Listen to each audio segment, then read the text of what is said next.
tidak melihat mungkin kiri kanannya seperti apa, sekarang boleh dilihat. Desa masih sama nggih Pak nggih? Oh berarti kemarin posisinya sama nggih Pak, tidak berubah. Ini Pak Made ini ya. Jadi Made itu satu-satunya orang Bali yang bisa keliling dunia. Salah satunya beliau. Made in Kudus ada, Made in Bali ada, Made in Australia ada. Jadi nama-nama orang Bali itu kenapa ada nama Made, nama Putu di Kudus? Adakah temannya orang Bali? Tidak ada? Ada. Teman tetangga rumah atau teman sekolah? Teman sosmed. Luar biasa Bapak dosen kita ini ya, pokoknya mengudara selalu ini Bapak dosen. Jadi posisinya Pak Komang. Ya memang Komang itu selalu menjadi nama yang memang luar biasa ya. Selain dijadikan judul lagu, kemudian film, kemudian Komang ini memang agak sedikit mudah diingat namanya. Jadi kenapa orang Bali itu ada nama Putu, Made, Komang, Ketut, Gede, itu disesuaikan dengan urutan kelahiran. Kalau Mbok Dewi anak pertama, Putu Meika Sukma Dewi, lahir bulan Mei. Sebentar lagi akan nyamsak umur. Belum Mbak, sebentar lagi Mbak, belum. Kita akan ditraktir di Jimbaran ya. Jadi Jimbaran itu makannya romantis, rombongan makan gratis. Padahal sudah bayar di awal. Nama Putu, nama Wayan, nama Gede itu disesuaikan dengan urutan kelahiran. Kalau anak pertama ya, sebelum lanjut ke nama-nama orang Bali, ini wilayah rumah desa semua. Tadi desa Pinge, di sini ada rumah desa ya. Untuk di Kecamatan Marga ini banyak sekali aktivitas yang senang sekali bule-bule atau turis asing lakukan di desa. Karena di negara mereka sudah tidak ada seperti ini lagi. Kalau di daerah adik-adik mungkin banyak ya, rumahnya sama semua, kemudian masyarakatnya masih beraktivitas seperti zaman dulu, sudah tidak, maksudnya masih ada lah yang ke sawah, masih ada yang ke kebun. Kayak tadi Mbak Dewi di rumah 37 itu mereka memproduksi ukir-ukiran kayu.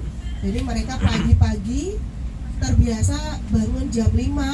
Jadi sebelum ayam berkokok pun mereka sudah bangun, saya rasa, Mbak Dewi rasa tadi pagi, karena sudah ada suara-suara yang nyapu, masuk ke dapur untuk memanaskan air ya. Jadi kita bangun, mereka sudah siap dengan termos. Di rumah yang lain apakah disiapkan termos juga? Sama. Ada teh dan kopi? Luar biasa ya.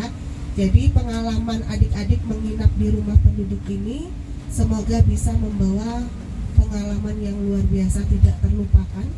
Apalagi trekking di sawah, kemudian melewati pematang sawah ya. Kemudian tadi yang paling tidak pernah dilupakan adalah beberapa mahasiswi yang mengupas bawang dan memotong bawang.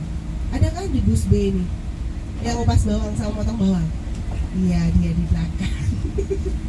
Jadi dia menangis tanpa disakiti ya, luar biasa. Entah dari mana datangnya air mata, tidak ada yang menyakiti, tapi dia menangis sambil memotong bawang.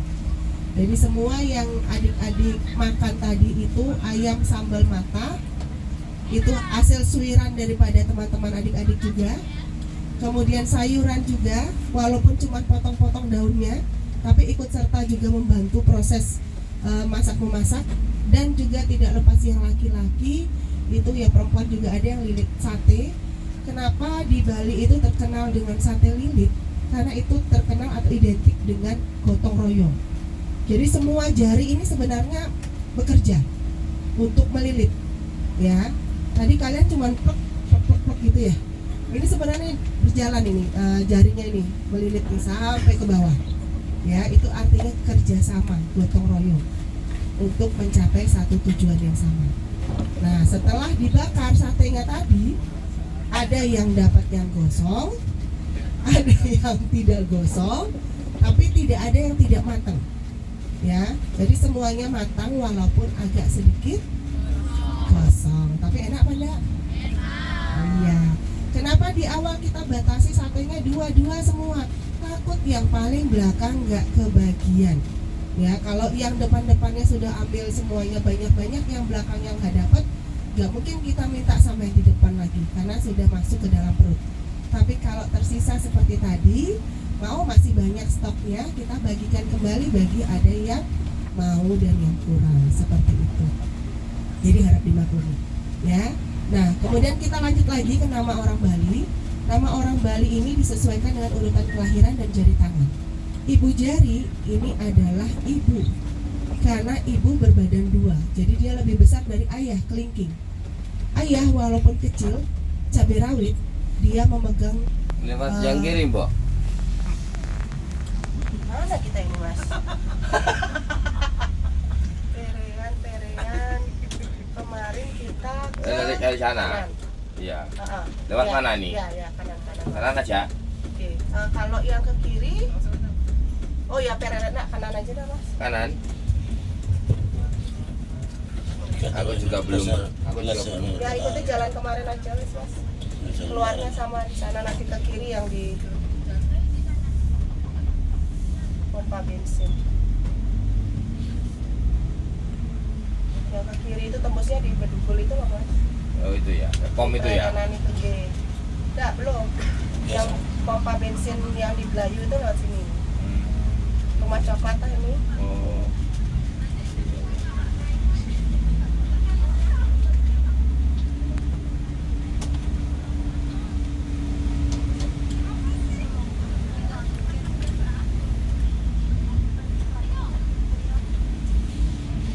Oke, 3 ini adalah putra-putrinya. Anak pertama Putu Wayan Gede.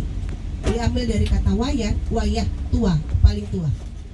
Anak nomor 2 Made Kadek Nengah. Diambil dari kata Made, Madia Tengah. Anak nomor 3 Komang Nyoman. Diambil dari kata nyoman, nom, paling kecil. Tapi orang Bali KB-nya 4 anak. Ikut program pemerintah 2 anak cukup, lebih baik. Jadi kami ambil yang lebih baik. Ya, kan? 2 anak cukup, lebih baik. Ya, jadi yang lebih baiknya ini. Jadi KB kami 4 sampai gubernur kami mengeluarkan pergub untuk wilayah Bali. Anak keempat yang lahir di tahun 2025 akan dibiayai sampai kuliah. Oh, cuman orang Bali nyerah.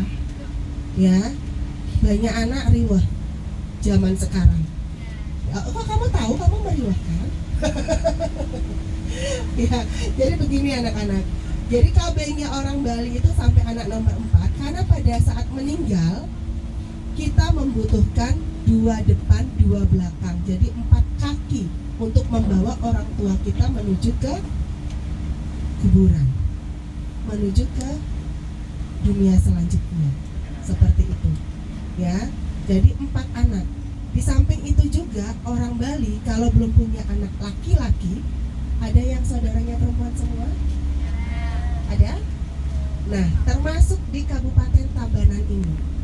Kabupaten Tabanan ini, di seluruh kabupaten di Bali, apabila tidak memiliki anak laki-laki, anaknya perempuan semua, jadi mau tidak mau sang istri akan mempunyai anak kembali. Lahirlah anak ke-5. Anak ke-5 diberi nama Putu Wayan Gede Balik. Balik lagi karena namanya orang Bali sampai nomor 4 saja. Balik lagi Putu Wayan Gede, kemudian anak ke-6 Made Kadek Nengah, ke-7 Komang Nyoman, 8 Ketut, demikian seterusnya. Betul Bapak, baru saya mau bilang. Ya, anak ke-9 akan diberi nama Putu Wayan Gede Bolak Balik. Karena baliknya sudah di anak ke-5 ya. Pak dosen cepat tanggap ya. Jadi seperti itu namanya orang Bali. Itu adalah identitasnya orang Bali. Yang membedakan adalah I dan ni. I laki-laki, I gede, I made, I komang, I ketut. Kalau perempuan itu ni made, ni komang, ni ketut. Tapi kalau ini, ya, Laura. I dan ni digabung ini, ya. Tapi itu sudah usia bapak mungkin dengan saya sama mungkin ya pak ya. Luar biasa, betul pak, sebentar lagi pak. Ya. Itu untuk menambahkannya pak 17. Oke. Lanjut. Jadi itu nama-nama orang Bali. Kemudian untuk panggilan kemarin karena sudah malam, terus adik-adik capek, Bu Dewi nggak sempat menjelaskan nama panggilan orang Bali.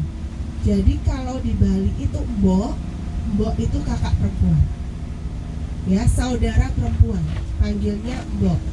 Kalau di Jawa mbok itu ibu, ya yang sudah tua, sudah sepuh. Kalau di Bali mbok itu saudara perempuan atau kakak perempuan.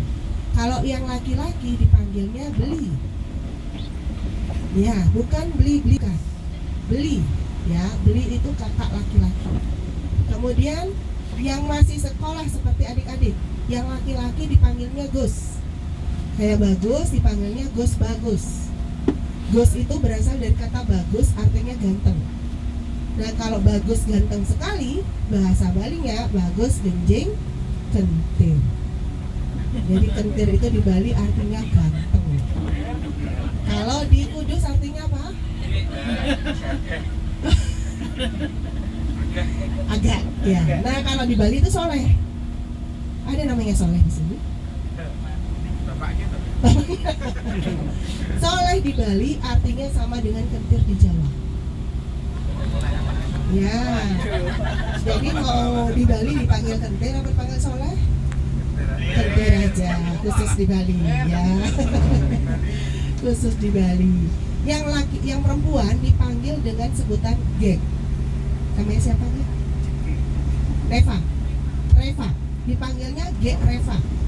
Gek ini berasal dari kata jegek, artinya cantik. Jadi kalau Reva cantik sekali, bahasa Balinya Gek Reva jegek, meketek-ketek. Bukan ketek loh ya, meketek-ketek. Ya cantik sekali artinya itu Gek Reva. Begitu. Nah kemudian ibu di Bali dipanggil dengan sebutan meme. Ya meme, M-E-M-E, meme. Bapak itu bape, B-A-P-A. Dibacanya bape, bukan baper, ya bape. Kemudian orang Bali ini tidak bisa mendiamkan huruf vokal di belakang. Seperti Mbok Dewi itu ada kanya Mbok Dewi. Bape itu menjadi bapak. Ini asal mulanya ini. Ya, jangan salah paham, jangan salah tafsir.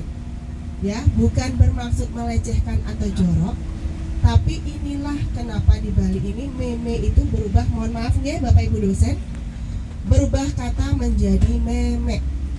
Karena orang Bali tidak bisa mendiamkan huruf vokal di belakang tersebut. Jadi me itu me jadinya. Ada di beberapa daerah di Bali mengatakan menyebutkan meme, ada kebanyakan yang menyebut kata meme. Karena disingkat seperti ibu, pasti ibu. Ya, ada K belakangnya. Ibu, bapak itu bapak. Mama yang sudah cantik-cantik mama. Ada K belakangnya. Ya.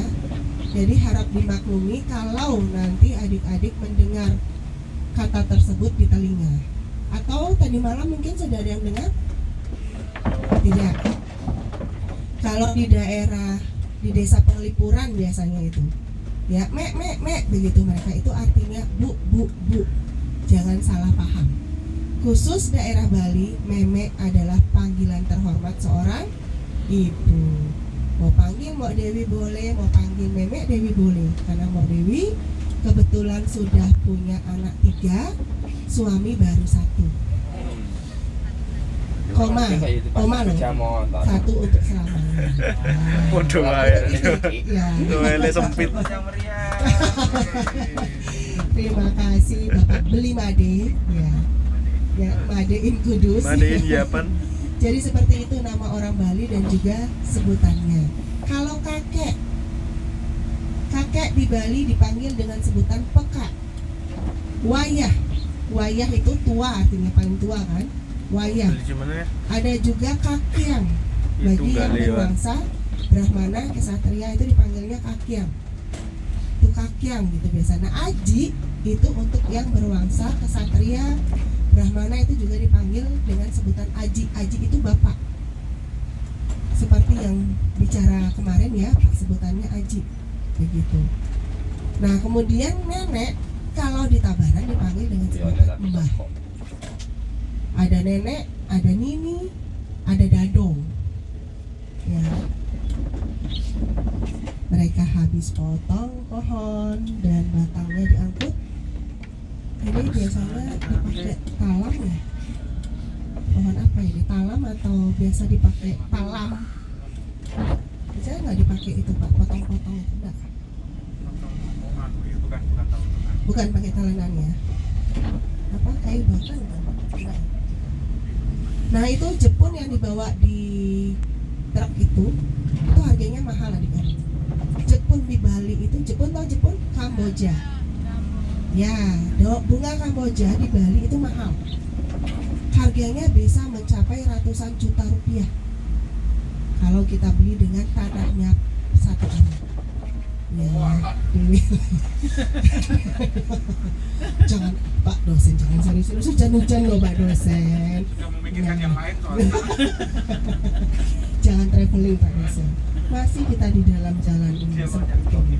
Tapi bisa murah juga kalau tanahnya satu pot aja. Oh bisa, betul. Kalau tanahnya satu pot saja lebih murah ya daripada yang satu are. Di Bali beli tanah tidak sama seperti di Jawa per meter, tapi per are. Berapa per are? 100 ya, 10 kali. Iya, 10 kali 10 meter kalau di Bali beli tanah per are. Dan harga tanah di Bali itu gila. Kita yang masih tinggal di Pondok Indah Mertua ya, kalau disuruh beli tanah itu cicilannya masuk, DP-nya nggak kuat ya, 30% dari harga rumah. Di Bali itu paling murah itu harga rumah 600 sampai 700-an. Itu 90, kurang dari 1 are. 90 meter ya. Wilayah Denpasar ya dan sekitarnya. Itu sudah angkat tangan kita ya Pak Sutri. Makanya iya. Nanti tamat daripada kuliah ini ya bisa jadi orang besar. Jadi bisa mewujudkan cita-cita ya begitu.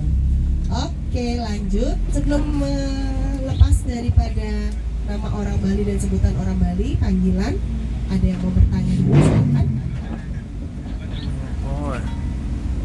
Tunggu, ada yang mau bertanya? Aman? Pas? Oke.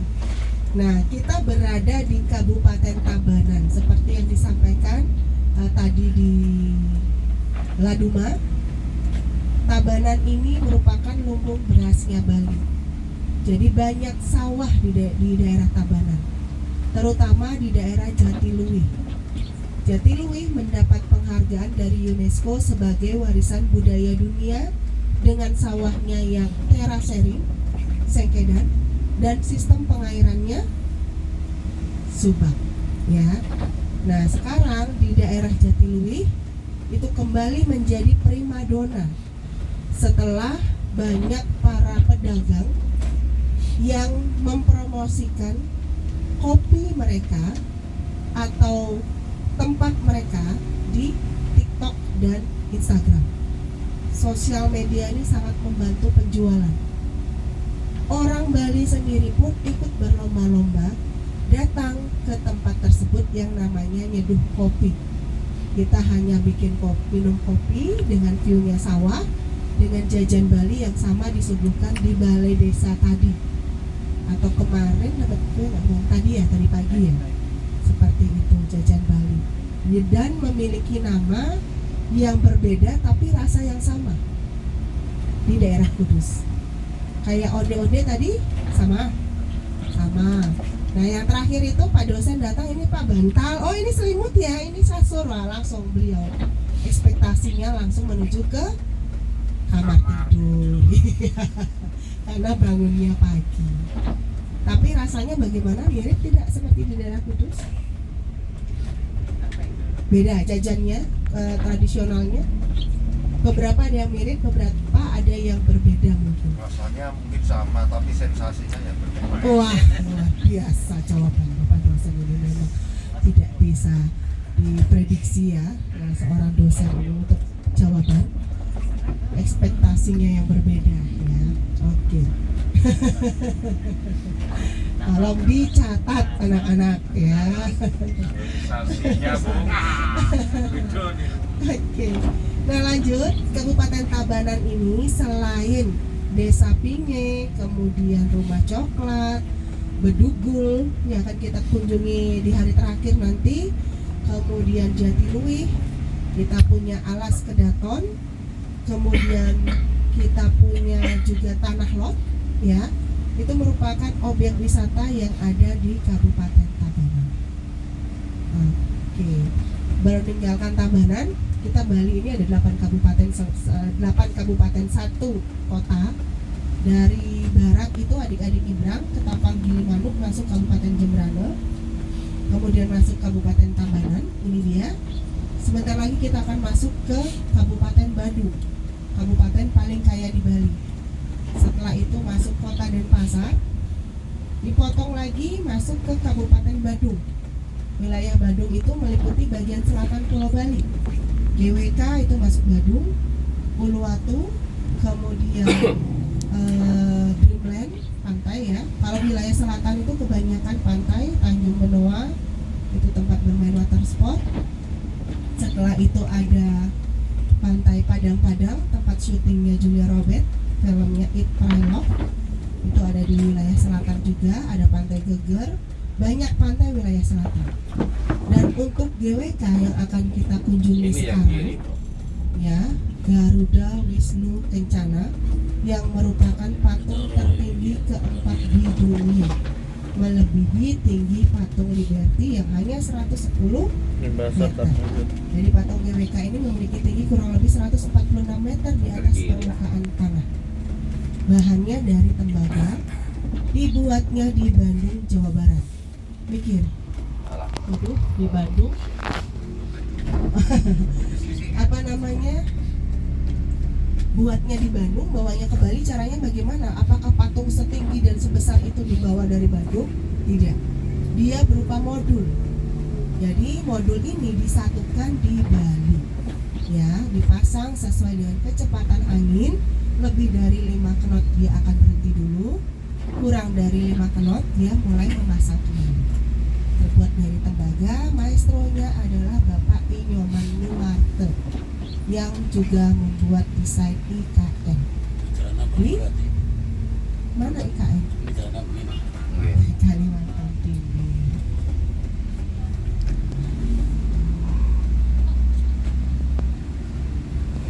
Oke. Nah untuk GWK nanti kita akan di drop di atas, kemudian kita ambil foto di luar nggak Mas? Atau langsung di dalam? Di luar. Di luar dulu. Oke, kita foto di luar dulu, di depan miniatur GWK yang ada air mancurnya. Kemudian adik-adik akan kami arahkan masuk ke dalam untuk dibagikan tiket di dalam, mendekati pintu masuk di depan bakso Afu. Setelah dibagikan tiket, adik-adik masuk langsung mengarah ke kanan. Di depan kepala burung Garuda kita akan buat satu kali lagi foto bersama ya. Setelah itu acara bebas, boleh selfie sukaisi sebebas-bebasnya di daerah sana ya, mulai dari di kepala burung Garuda atau di patung Dewa Wisnu. Kenapa ada kepala burung Garuda, ada Dewa Wisnu? tahun 90-an itu adalah peletakan batu pertama. Tahun 93 mulai dikerjakan. Ono si anjing. Tahun 2003 diresmikan oleh Ibu Megawati Soekarno Putri. Patung GWK yang masih terpisah. Akhirnya World Bank memberikan bantuan dana untuk GWK akan mendekati KTT waktu itu ya APEC. Jadi 2018 setahun sebelumnya sudah dikerjakan dan melibatkan 1.000 orang pematung. Karena Bapak Inyoman Nuwarta ini berpikir kalau kepala burung Garuda ini diambil, kemudian disatukan lagi, tempatnya itu akan digantikan apa? Beliau bingung. Akhirnya dibuatkanlah patung yang baru yang berdiri tegak di area GWK saat ini. Ya, patung setinggi kurang lebih 146 meter di atas permukaan tanah yang berlantai 37. Jadi kalau kita mau naik ke lantai tersebut, kita hanya boleh naik di 3 lantai saja. Kemudian untuk biayanya berbeda dengan tiket masuk. Jadi kalau kita mau naik ke patung yang baru itu dikenakan biaya lagi 250.000. Jadi patung GWK ini kenapa mahal? Karena memang biaya pembuatannya mahal dan dikelola oleh swasta Alam Sutra Jakarta pengelolanya, ya. Jadi memang ya begitulah kira-kira ya. Selesai kita eksplor GWK adik-adik, kalau mau bikin foto yang cantik untuk GWK yang baru itu adalah di lorong ya, lorong nomor 3. Ada lorong pertama, ada lorong kedua, ada lorong ketiga. Jadi di lorong ketiga itu yang paling fokus, paling center untuk kita foto di patung yang baru. Jadi nggak usah sampai jalan ke belakang, karena kalau sampai jalan ke belakang sekali persis di bawah patung kita foto, kitanya kecil patungnya besar ya. Jadi kalau yang di center itu di lorong yang ketiga itu cantik fotonya, bisa foto bersama besti adik-adik semuanya. Dari GWK kita akan berpindah ke Jimbaran. Nah, di Jimbaran inilah kita berdoa semoga lancar, karena di Jimbaran sedang ada upacara besar yang mengharuskan kita melewati satu jalan saja. Harusnya bisa 2 jalur, tapi ini 1 jalur saja yang dibuka untuk masuk ke Jimbaran. Kita berdoa karena jalurnya hanya dibuka satu. Semoga mereka semua mengalirkan kunjungan Jimbaran itu ke hari berikutnya. Kita melenggang kangkung di sana, ya. Sampai di Jimbaran kita akan makan di pinggir pantai, yaitu seafood. Dari kemarin kita makan ayam sampai hari ini, ketemunya mie, ketemunya ayam, ketemunya dadar jagung, ya. Jadi sore malam hari ini kita akan ketemu dengan seafood, bukan seafood, ya, tapi seafood. Ya.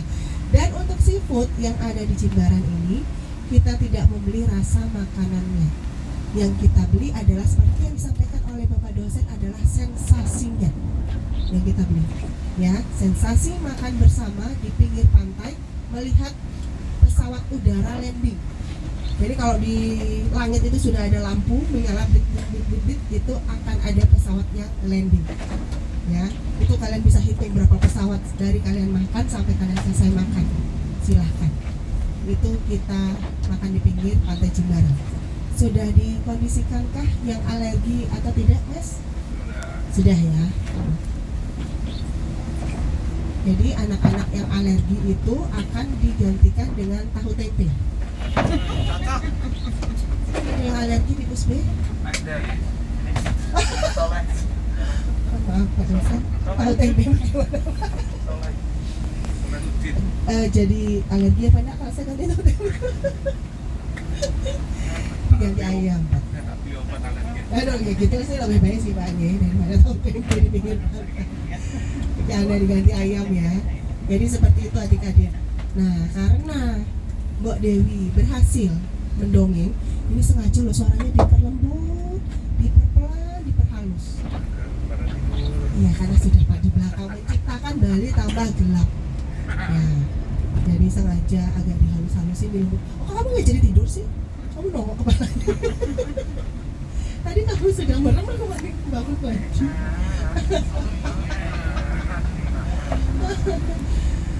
Bali nah itu lagunya Pak, yang itu tuh gimana ya nadanya? Oh iya, betul, betul. Nah, Ya, ya, ya, ya. gitu itu Pak. Itu kalau itu sudah ada yang aneh itu harus dilihat betul-betul itu apa yang aneh ini ya begitu. Oke.